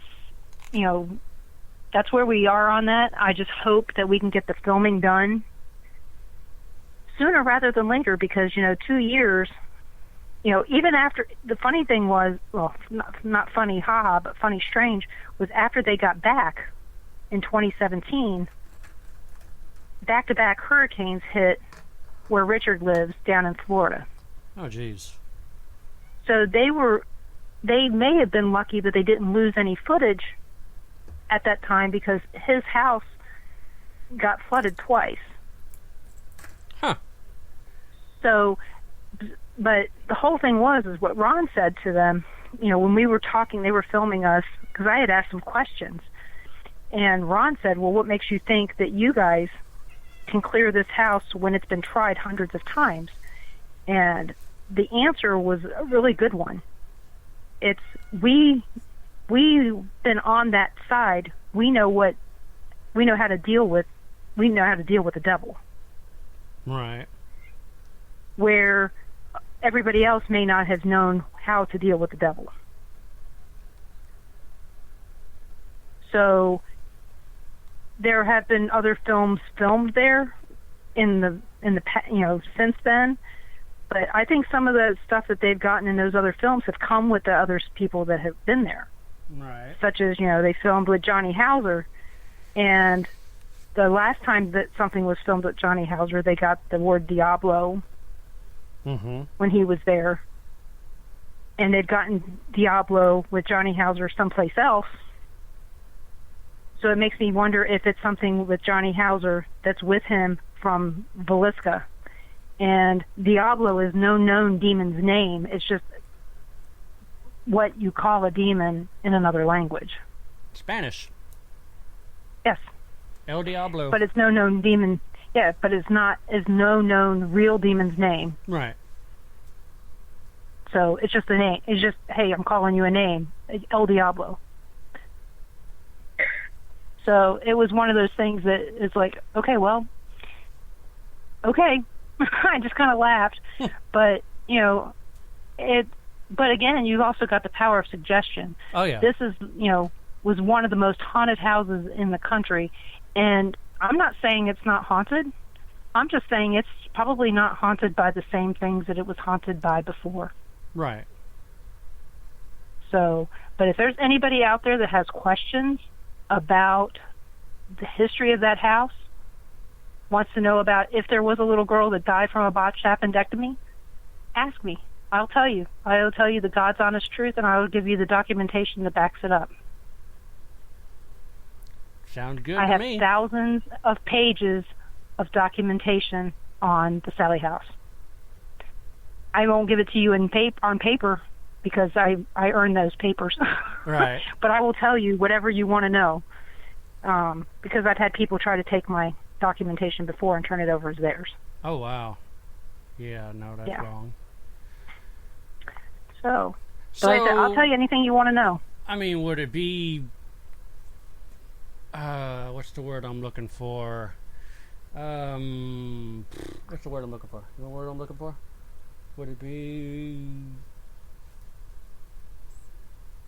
not profitable or something like that, or not credible? Informational? No, it's like what I'm trying to figure out is, should we do the Sallie House? No. I wouldn't waste your time. There you go. Okay, there you go. I don't think that it's worth the drive. First of all, the road just got out from underwater that you would take to get there. The best way to go. Oh, geez. Yeah. It's right on the Missouri River. And, there's some other things that are going on in that town that I've found are not factual that kind of irritates me as a tourist. Right. And will I say them on the radio? Right now, no. But, will I tell people privately? Yeah, I'll tell you privately. But I had a friend that was going to go up there to investigate some history, and I called them. I said, don't waste your time, because that's not true. And they're like, really? And I go, yeah, that person was actually born in KCK, was never born in Atchison. And they're like, what? And they're going, really? It's been all over TV that this person was born there. And I was like, nope. I said, I've got the birth certificate to prove it. Jeez. So the bad part is when I found out some of the stuff that they had me telling people on the tours, after I was done doing tours, I got angry, because apparently I had focused so hard on the facts about the Sallie House. When I started researching for the movie, I found out the truth about some other places in town. And got very angry, and about some other people in town. Uh-oh. And that's when I said I wasn't coming back after September, and they took it as I was quitting, right. I was not hurt in the least. So, makes sense, because the main reason I didn't go back was they told me I was going to have to go by a script, and I was going to have to turn over every bit of my research to the town historian to go over. Nope. And it's like, no. And Paula knows this. She's put so much time into that research. That's her research. Mm-hmm. You cannot monetize that research. Nope. But it would save somebody so much money if you handed it over to them. Because, Paula knows how much money she's spent on that research. Just on the money part, that's not counting the time and the effort and the late night staying up all night. Yeah, that's true. Researching these places. Or you're laying there in bed and all of a sudden something hits you and you go, oh, I got to go check this out right now, because you know that if you don't check it out then, you're just going to stay up all night anyway. Yeah, No. been there, done that. Nope, she doesn't just wake Yeah. up. She's just doing it. That or, Right. or there I mean, for me, there'd be like... 'cause- I'll be asleep and you're doing it. Yeah, well, I'm one of those that if... I don't know if you have a subconscious that basically, for me... I dream something stupid, and when you wake up, oh, that could be a possible answer. Oh, jeez. Right. And the thing is it does, I'm the same way. So one night, okay, here, for an example, one night, I'm so obsessed with the Sallie House up until the day after the filming was done on the movie. Okay. Mm-hmm. That tells you something right there. So the day after the filming is done, I wake up that morning and suddenly I'm not obsessed anymore. Obsessed. I mean, I'm talking about 2 weeks before, I'm sitting there and something comes into my head about I need to find out where these people lived prior to living in the Sallie House. Right. And I dig through everything to where I can find out where they lived, because there were rumors, okay, stupid rumors, that these people lived in the basement of the Sallie House while they were building it. And it's a quarter of a basement. And at the time that this house was being built, it took them 3 years to build the Sallie House. Okay, so at some point in time, the mother got pregnant. Okay, so she would have gotten pregnant in this room with a baby while she had 3 kids in there, her father, plus her husband. There's no way in hell that that's going to happen in a 100 square foot area. Well, there's always a Okay. rendezvous behind the tree in the backyard. Oh, gee, be quiet. Not with this close. Not in this neighborhood. You're there. So you think about it and you go, okay, there's no way that this happened. And so I finally find a directory that says where they lived. Okay. Okay. They lived on the waterfront, and I knew that MC Finney, who built the Sallie House, owned a store. Okay. Mm-mm. I knew that. If they owned a store back in the day, where did they live? In the store. They lived above the store or behind the store. They lived where their stuff was to watch over it. Yep. Why would they have lived in the basement 3 blocks away Yeah. from there, where there were no other houses at that time? Because this was one of the first houses built on this plat of land. Even the house across the street, the McPike Mansion, was built after the Sallie House. So this was one of the first houses built in the neighborhood. Why would they be this far away from, and there's still no roads, okay? Why would they do that? So when I pulled up this directory, I said, so where would this have been? And they go, there's nothing there. I go, that's because of the flooding. And I said, and they widened the river because of flooding. I said, this would have been down below the Amelia Earhart's grandparents' house. Okay. On the bluff. And they're going, you're right, it would be. I was like, okay, well, that's where they lived before this. Okay, so the historian in town could care less about any of this history that's related to the Sallie House, even though MC Finney was one of the first police officers in town. He was one of the founders. He had a store there, and he was there in 1858. The town was founded in 1856. Huh. So he's one of the first people in town. No, he wasn't one of the richest, but you know what's really strange about this is the Finney family was very good friends with the McPike family. Huh. Okay, where am I a volunteer at? McPike? McPike Mansion. Mm-hmm. Okay, this McPike is that McPike's brother. Oh, okay. Small So world. William McPike left Alton and went to Atchison and started the McPike Drug Company in Atchison. So they have all this crap about William McPike, but yet they have nothing on MC Finney. But then why don't they have anything on Dr. Charles Finney, who was the first Democrat mayor of the town? I don't know. Makes you go, makes Seems you go, strange. So apparently they don't think that this is important, but yet, as far as that goes, the whole town is just about Democrat. Oh, wow. So this is important because the first Democrat governor was Governor Glick. So to them, this is important.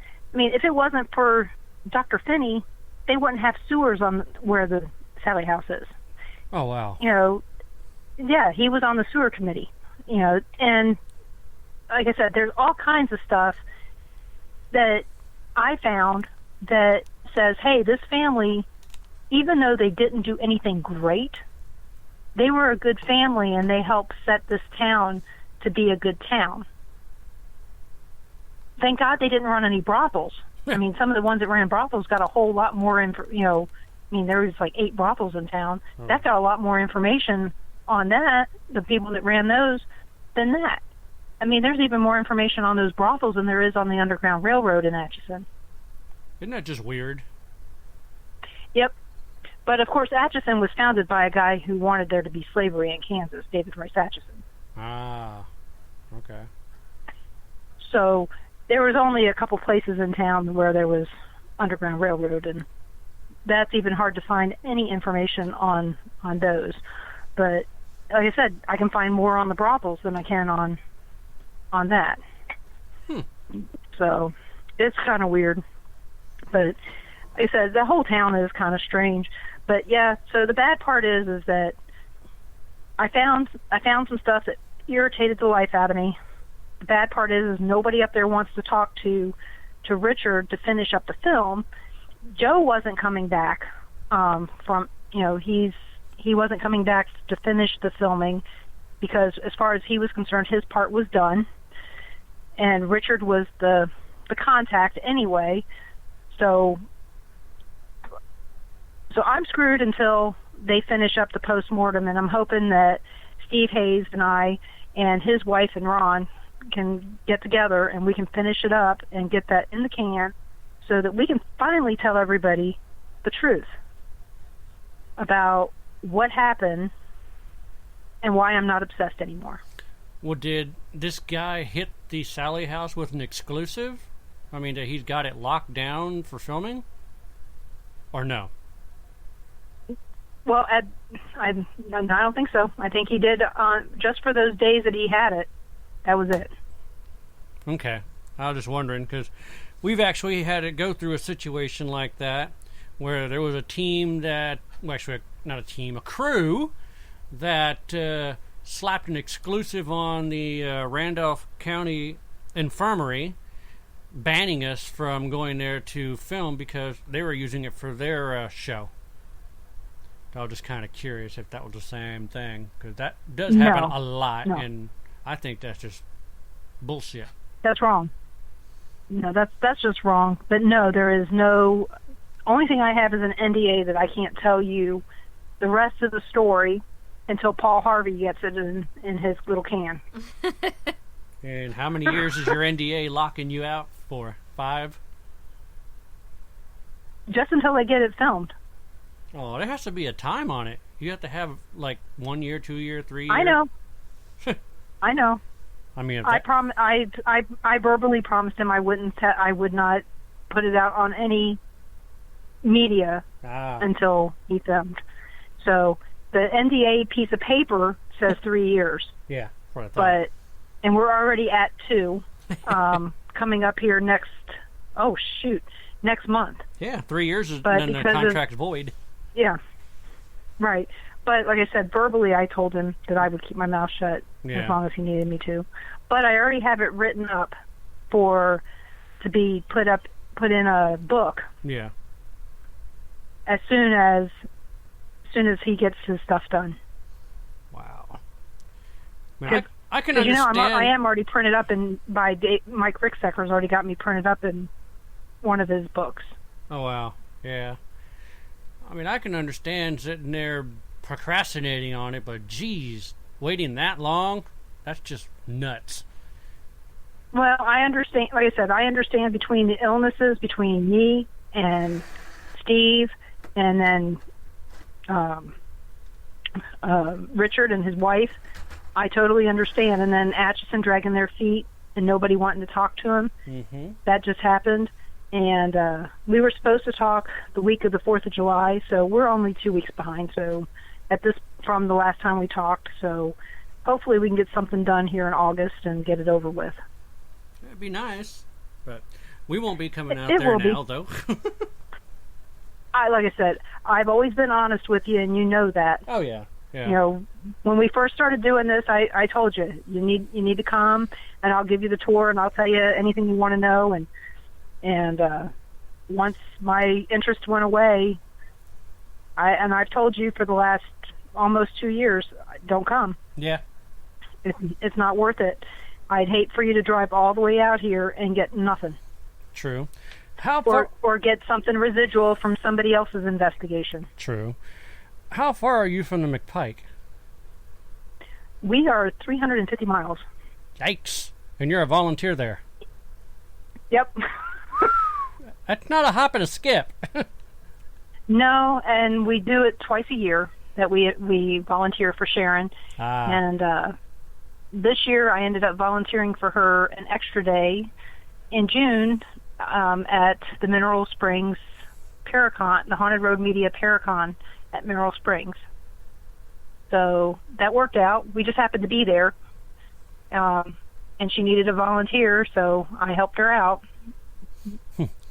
But that is one of my favorite places. It has been since my first tour there in 2009. And we've been volunteering there ever since then. Yeah, it was pretty cool when we went there. We got to walk around, and we kind of sort of got to go inside the mansion, but couldn't go very far. She wouldn't let us go upstairs. Yeah, you can't go upstairs. It's there, but you know what? She is working on the eaves, and at this point, once they get the eaves done, the house will be watertight. Mm-hmm. And then they can start working on the inside, getting the floors fixed. Mm-hmm. And once they can get the floors fixed, then it shouldn't be too long before they can start working on the walls and all the other stuff. But at this point, it's looking like, well, true story, on my 50th birthday, we were there. And if you recall way back then, I had broken my foot. Right. And I was sick. I had C. diff, and I was already on the road to recovery, and the doctor said I could travel. And there was a camp out, and nobody showed up. Oh, wow. Just me and Ron were the only paying people that showed up. And the rest were volunteers. So I ended up having my very own private 50th birthday party at McPike Mansion. Oh, there you go. So Sharon and Sandy and Beth and all the people that are normally there, that we never get to talk except for telling each other what needs to be done. Right. During the campouts, we got to all sit down and talk. And Sharon goes, on our 50th anniversary, when George and I's 50th anniversary on December something. She goes, I expect you guys to all come back, and we're going to have my 50th anniversary on the first floor of McPike Mansion. She goes, it's going to be done, and we're going to have our anniversary. Cool. So we are 4 years from that. So right now, so that was 8 years from that day, or so in 4 years from now, hopefully we will be celebrating their 50th anniversary on the first floor of McPike Mansion. Cool. So that was when we found out that we were special to Sharon. Was 4 years ago. Oh wow! Before that, I just thought my name just rolled off her lips really easy. Denise. And So no, it's because we're special, and she finds us to be really important to her. So, and that's when she told us that we were invited to her party, and that's cool. So, but yeah, she's one of the. So, like when you guys showed up, you do know I got a phone call, right? Yeah, I know. Yeah. I wonder how that went. Denise, who's this? Denise, who are these people? And I calmed her down, and I told her who you were, and everything went fine after that. Yeah. Yeah. She's a very good lady, and I love her, and she makes me smile a lot. And same as with Haunted Road Media Paracon. They sent her a message in the middle of the night. It was like midnight or something, and the next morning she calls me and she goes, "Who are these people?" And when I told her, she goes, "How much is it?" And I told her, and she goes, "Okay." She goes, "Will you be there?" And I go, "Yeah, I'll be there." She goes, "Well, then you better, because I'm signing up." Yeah. So, but like I said, some of my happiest memories are at McPike Mansion. And most of them are not because of anything haunted, just because of the people. That's good. Yeah, at least there's nothing like it's what nice. happened there. Well, there's been stuff that's happened there, but like I said, my favorite thing about it is Igor chasing Zach out of the house. Really? The bat. I love the fact that the bat chased him out of the house. That bat has landed on Ron's leg a couple times. Oh Lord! In the cellar, so we knew what it was. And as soon as we didn't even have to see it to know exactly what it was. But I will tell you, there was one of the EVPs from McPike that Ghost Adventures caught is actually my voice.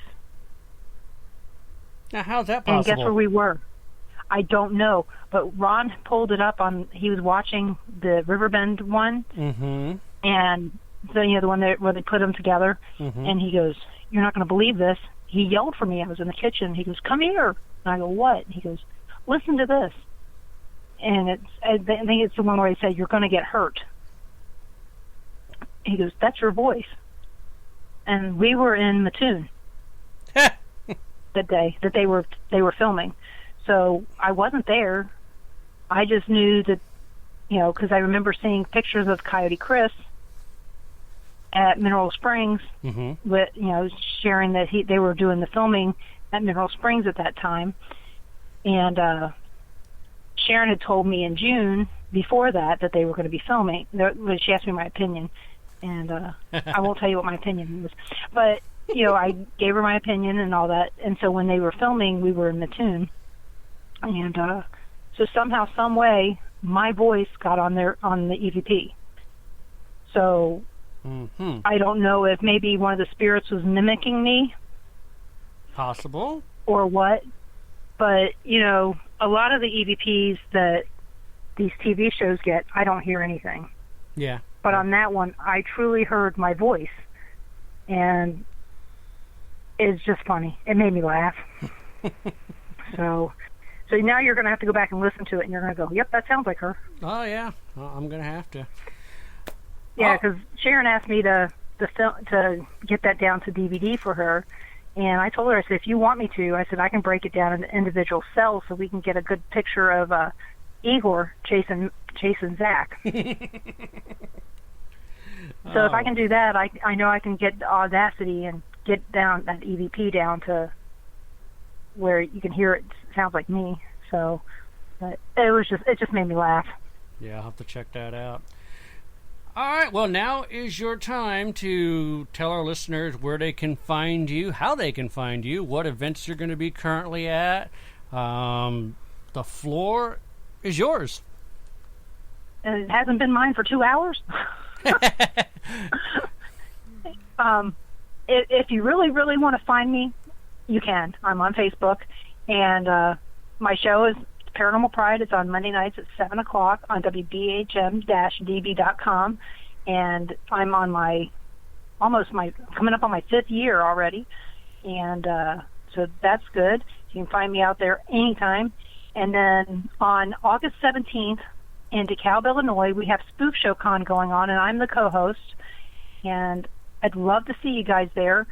It's $20 for the event, and then afterwards there's an investigation. So if you decide you want to do the event and the investigation, it's $65. The investigation is at the Egyptian Theater. It is the last Egyptian theater east of the Mississippi River. Ooh, that sounds cool. So, and there is some videos out there that I found online of people who have investigated it. I've never investigated it. I'm going to check it out on the night before so that I can at least tell you guys where the bathroom is and the light switches and all that good stuff. So it's going to be good. Some of our guests, we don't have any huge names, but we have some really good people that are coming to this event. I think everybody will be really impressed with it. We have Mike Ricksecker and Shana Wankel from Shauna Wankel. I always say Shana. It's Shauna Wankel from Haunted Road Media. I know we them. have Kelly McCarville Moonspinner. And Ursula Bilski is going to be there from Chicago Haunted Tours. Mm-hmm. Frank Bennett, he's a real good friend of mine, also from Baltimore, author, and Bible by Bennett. He also did a book called, let's see, I have in the book, it's about the Aberdeen Wild Man. Okay. So, and it's about Aberdeen Proving Grounds. This Aberdeen Wild Man is from Aberdeen Proving Grounds in Maryland, and it's an amazing story found in the Gunpowder River. And he also has another book about a ghost in Philadelphia, and it's a really good book as well. And then Coyote Chris Sutton, and everybody knows Coyote Chris Sutton, yeah. and if you don't, you will. We got Ghost Crier is going to be there. I know them. Oh yeah, and there will be you'll be laughing your butts off with them. And then we also have Rick Wade, author and seer, and I can't wait to meet Rick Wade. And we have Willie Atkins is going to be there as well. Mm-hmm. And some of the guys from PRI is going to be there. I hope the whole team. And that's Dan Williams is going to be there. And he's also working on a project that's with Rick Rose and David, darn it, David's my extra kid. He's going to beat the crap out of me. David Glidden, they're doing paranormal studies, and they're all going to be out here in Kansas City the week before for the Kansas City Paranormal Conference. So they're working on that. So, the Paranormal Mysteries? Huh? Is that the one you're talking about, Paranormal Mysteries? No, Paranormal Studies. Paranormal Studies. Is it David Glidden? Yep, David Glidden. Okay. In fact, I am actually doing an investigation coming up here on the 27th at the Kendrick House down in Carthage with Four State Paranormal, which is David Glidden's team, and some of our friends from Springfield, Missouri. And David is probably going to be doing a taping of Haunted History while we're down there. And I got attacked at the Kendrick House when I was there with Braxton Roan 3 years ago. Oh, okay. So it's the Battle of Carthage happened down there. And then we've got a investigation on August 3rd at an old, old railroad station where Jesse James shot the place up. Oh, okay. Okay. And we recently investigated a place where Frank James used to hang out in Smithville, Missouri. Katie Stafford used to be one of his hangouts apparently, and he asked me if I could if I knew where the portals were, and I found the portals, so I'm going to be telling him the secret of where the portals are. Oh, that's cool. And so those are some of the things we have going on, and like I said, we've got some stuff coming up in September when we go to Vegas. And after that, I don't know. I'm thinking Malvern Manor is probably on our list, and hopefully we can get up to, just do a day tour up at Villisca before they shut the doors on Halloween. Oh, okay, yeah. Yeah, they stop doing day tours on Halloween usually. So I get enough activity when I walk in the door that I don't think I need an overnight yet. But yet, pretty well, I can get in there. You know, they've have some openings. So there's quite a few things that's going on. It's just a matter of what do I want to do. We also have the McPike Mansion Camp Out. If anybody's interested in that, that's October 19th. It's $35 a person. And no alcohol, adults only. Go to McPikeMansion.com. Okay. Well, they all sound very good. Unfortunately, we can't make it to any of them because we're going to be on the road filming for the new show and working on a documentary in Memphis on the Elvis story. So yeah, I know. So yeah, we are going to be kind of slammed. Right. Between me and you, we're always crisscrossing. Yep. In fact, we're probably going down to. We're looking at going down to maybe even hitting Sloth's Furnace in October. Thought about going there, but I don't know. I've been hearing a lot of interesting stories about that place. You can't do any EVPs because there's no nighttime. Yeah, no nighttime. You can't do EVPs, and it's really, for me, it's not really worth it. When I found out that nobody really died there. It's just a daytime thing. It's fun to walk around. Yeah. Ron used to work in a steel factory, so it's a nice place to go as long as it's not 110 degrees like it was the last time I went. Yeah, all that metal. But we're going down the Gulf Shore, so and this way I can get my book back from Kat that I got signed from what's his name, Nick Redfern. Oh, okay. So I have a book of his, and she got it signed for me, and I got to get it, and she's my boss, and sometime I got to see her. You know. Well, alrighty. We enjoyed having you on the show with us. I'm sure our listeners had a great time listening to you. It's very informative. They've learned a lot of things about certain locations, and that's a good thing to let our listeners actually listen to stories like that so they can get more information on it. And, of course, now they know how they can find you if they have any additional questions. Well, hopefully they don't think I'm full of shit. Yeah. Oh, wow. All right, then. Well, we're going to go on and let you go and call it a night. Anybody who wants to listen to the replay of this, it will be uploaded to the Spreaker website tomorrow, as well as also be on YouTube, and it will be syndicated on our newly acquired radio station. We are now the owners of WCGT Radio Live. So we will air the... Congratulations. Thank you. We will air the podcast on there so everybody can actually hear it, and we'll put links up and everything for where they can find you on our Facebook page tomorrow. Okay, thank you. All right, well, you have yourself a good rest of the evening, and we're going to see if we can weather this storm. We're about to get, what is it, number 2? Number 2. Oh, crap. Be here in about 45 minutes. 45 minutes. Well, isn't that what number 2 is anyway, crap? Yep, pretty much. And we got to go to Walmart. Okay, well, be safe, and I'll talk to you guys later. All right, then. You have a good evening. Bye. All right. You too. Bye-bye.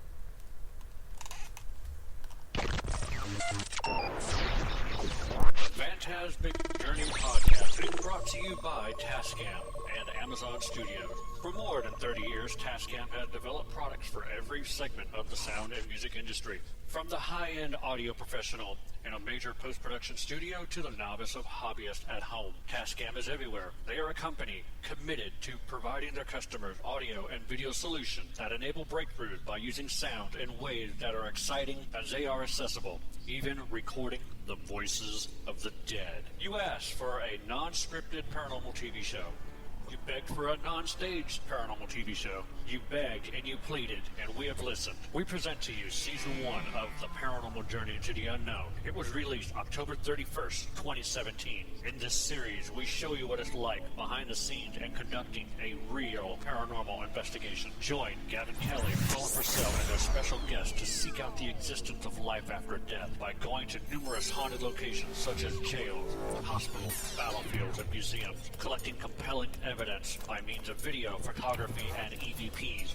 In this season, the crew investigates the St. Albans Sanatorium, Old South Pittsburgh Hospital, Jailhouse Pizza, and the famed Monroe House.